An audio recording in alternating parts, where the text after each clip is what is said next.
Welcome to another episode of Conversations One-on-One. Today, we want to talk about if you still follow traditions and ideas from your oppressor, are you free?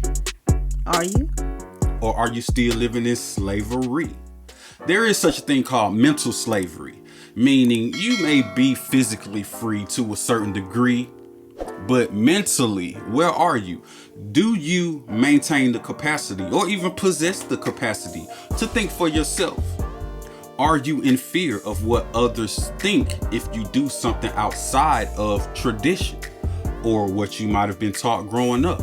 Are you afraid to question some of these things? Let's talk about it. So, baby, how do you feel? Is someone who still follows traditions and ideas passed down to them from generation to generation, but that maybe the first one who started doing it got from their oppressor? Let's say they got it from a master during slavery.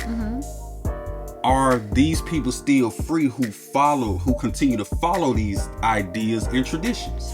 Well, first of all, I'm going to say that I am not someone that follows ideas or traditions. I used to be in that mindset growing up. I would celebrate Christmas. I would celebrate Easter, Thanksgiving. I would celebrate all those holidays. Those are actually pagan holidays that was entangled with Christianity to make more people practice the paganisms that's hidden in Christianity. And a lot of saints, they celebrate those days because they put it in there as a tradition to do so. But I have a mind to think for myself, so no, I do not follow those traditions and holidays. I go among family so I can be with family, because most of my family, if not all of my family, still celebrate those days. And so for me, it's more about family than what those days represent. So what made you change from, following these traditions and ideas? The thing that made me change, when I was in college, I actually, and it wasn't until college, but before that, I was practicing Christianity. But once I went to college, I learned where Christianity originated from and how it was used to keep us in oppression and just to keep us basically as slaves in slavery, and not to question anything that the master would say, or the overseer. Speaking of questioning things, and I used to follow traditions as well. I used to go to church. I used to sing in the church choir. Used to go to church, Bible study with Bible buddies, And, as I got, quote, older, first of all, I started looking into things. Where did things come from? Why do we celebrate this day? Why do we celebrate that day? And once you start finding out the origins of some of these things, if you're intelligent enough and you're unafraid, you come up with your own conclusions and make your own changes. But what I've noticed is a lot of people don't even want to do the research. And I'm wondering, is this out of fear? Is it that they may find out something they don't want to hear? Or are they afraid to let go of something that they hold dear to their heart? And I think it's a combination of a lot of things. Some people can't handle the fact that what they've been practicing all of their life may have been a lie. Some people can't handle being an outcast because they're not following everything that their family is following.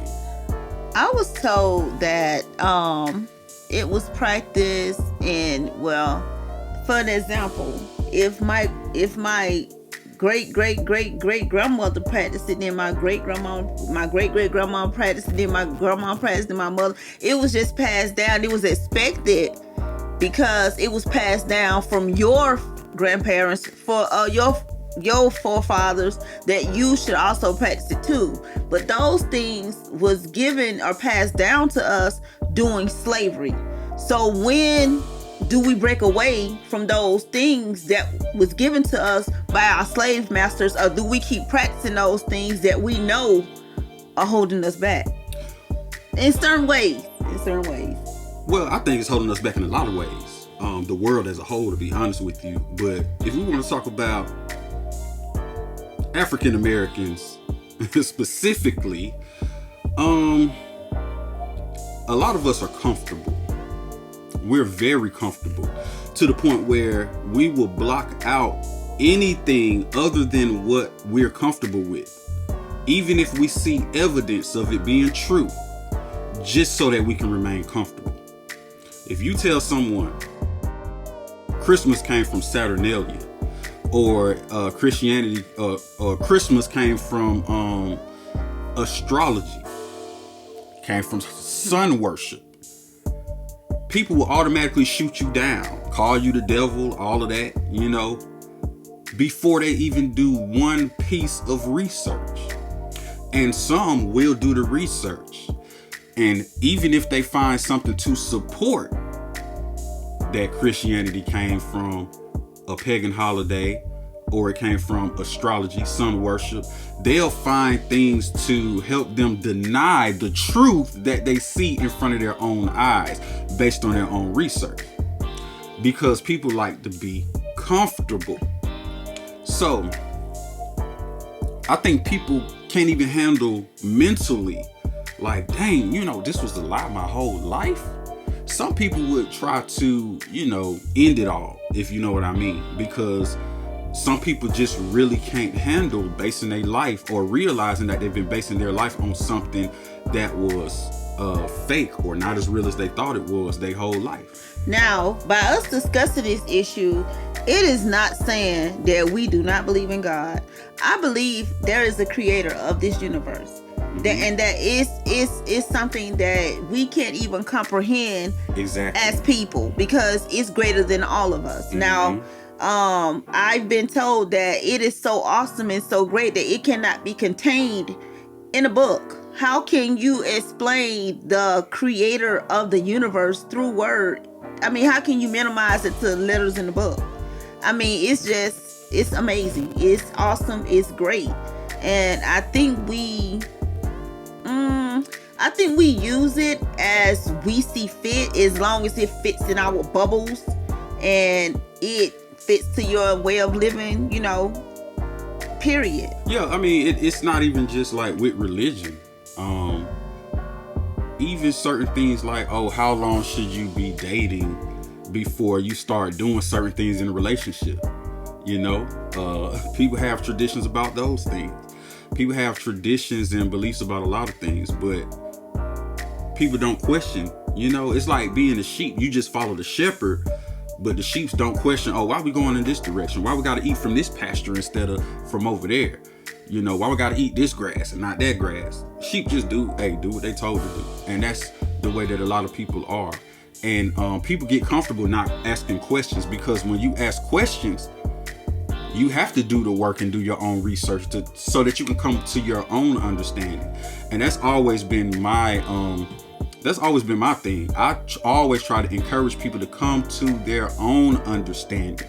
Now, I could plant the seed, but you have to do the research and you come to your own conclusion. I came to my own conclusion reading the Bible, doing research about other things, even doing research into slavery. People follow the narrative of, black people were just slaves in this country, and we never had anything until we got freed, in 1865 by the Emancipation Proclamation. But that's not the truth. They don't even teach you in school that black people owned slaves and were slave owners. They don't teach you in school that white people were slaves too on some of these plantations. These are things that they don't teach, but the information is readily available if people only did research.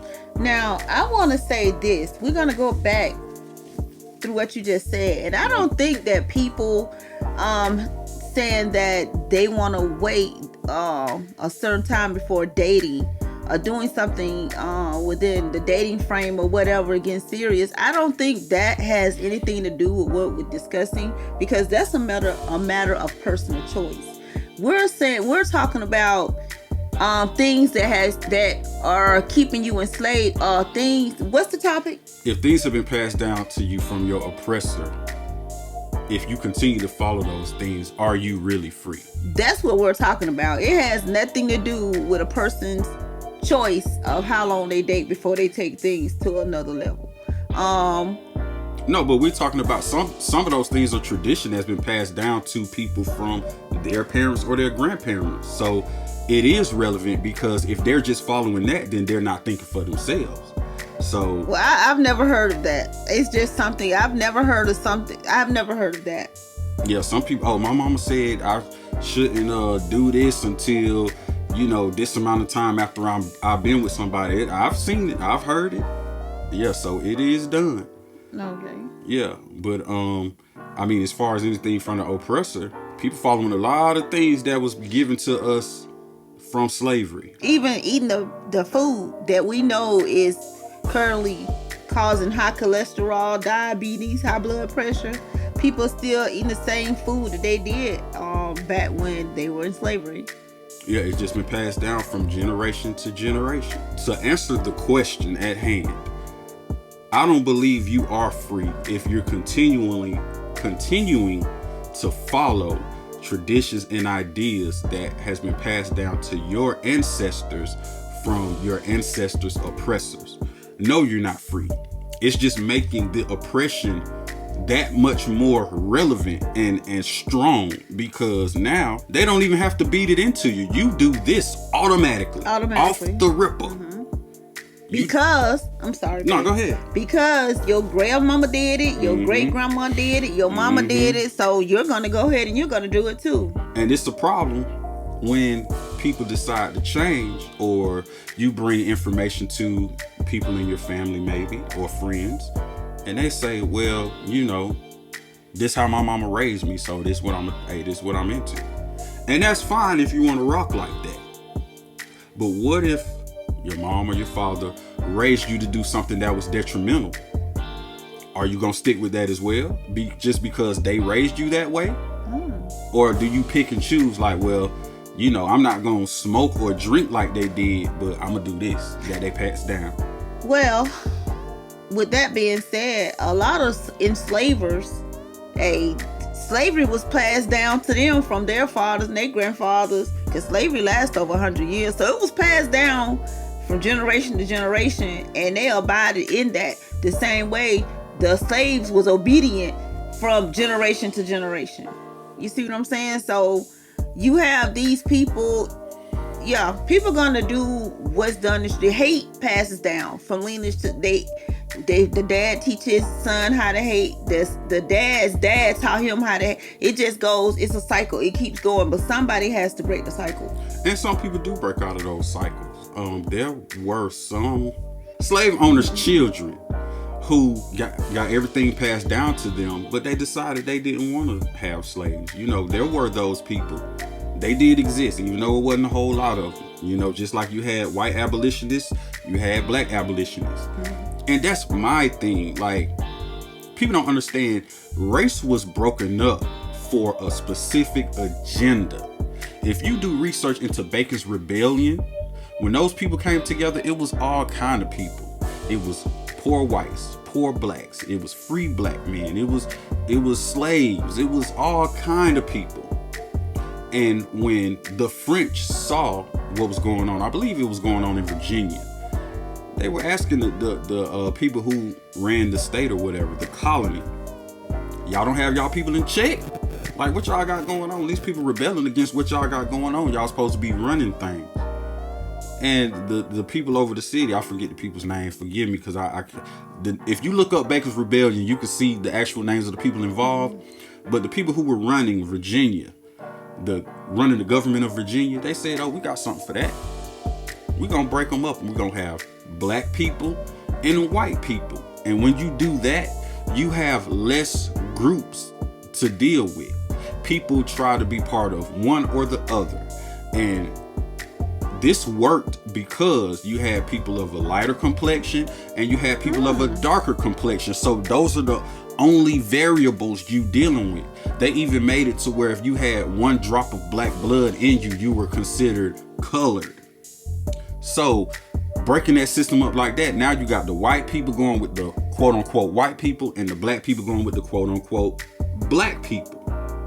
So now we're so distracted with this newly created racial war, or the racial battles, and less focused on what the government is doing to control us with the traditions. Because y'all know the church was the government at first. We talking about the Roman Catholic Church over in Europe. That used to be the government at first, to the point where people couldn't even read the Bible. You had to let the priest read the Bible. That's how you got your religion, so that you wouldn't look into things for yourself. Now, when people are able to read these things for themselves, they still don't question anything. They try to find some way to justify some of the foolishness that you see going on in these books. And I'm not just talking about one, so you have to do your own research. Don't be afraid to come up with your own conclusions based on what you read, not what somebody else read, not what somebody else told you they read, not what somebody else telling you the way it's supposed to be.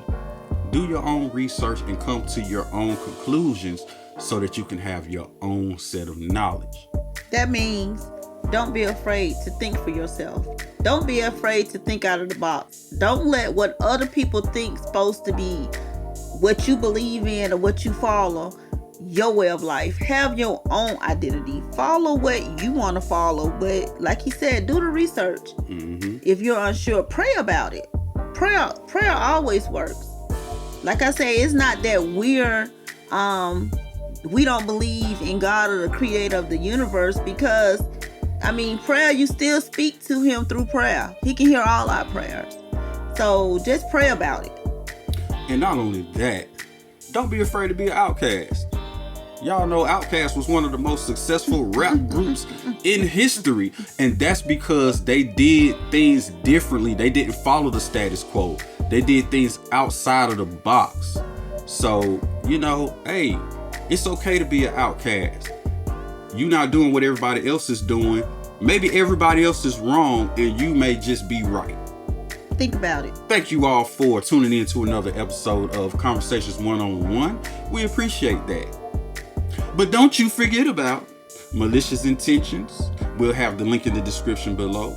Also, check out Couture Crocs. You want some stylish Crocs that you could wear formally, or you want to wear just out and about that's really stylish, not looking like anything else out here, go to www.couturecroc.com and check out the products, make a purchase, support the channel, support great products and businesses. Free shipping. There's free shipping with every purchase. And I was told that the Crocs are lined with velvet. I heard that if you go on the website right now, you can get a discount code for 10% off of your order. So go on there and check it out. Check out Malicious Intentions, Couture Crocs, and go through some of the other videos on the channel, because we have some other great conversations that you may want to check out. Please don't forget to like and subscribe, and tune in next time. We got some more content coming up. Thank you for checking out Conversations One-on-One, and we'll see you next time.